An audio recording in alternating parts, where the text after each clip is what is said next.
Hello world! In today's tutorial, we're going to learn how to add markers to our Mapbox map. In our previous video, we successfully displayed a basic Mapbox map. Now, we'll make some changes to that code to add markers. Let's head over to the map.jsx file where we set up our map.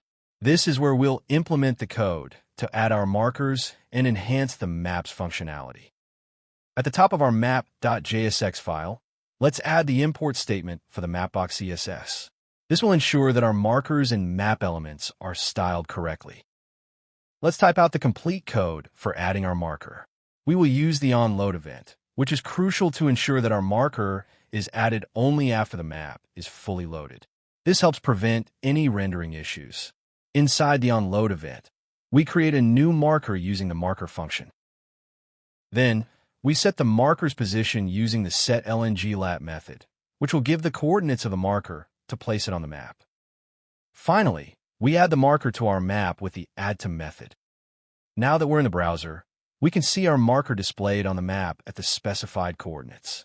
This enhances the interactivity of our map and provides a clear visual reference.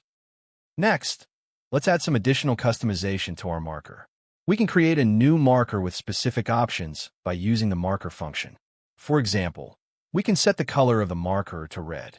This customization allows us to make our marker stand out and convey important information visually. Now, let's enhance our marker further by making it draggable. We can do this by adding the Draggable :true option when we create the new marker. This feature allows users to click and drag the marker to a new location on the map, providing an interactive experience. That's all for this video. Thank you for watching.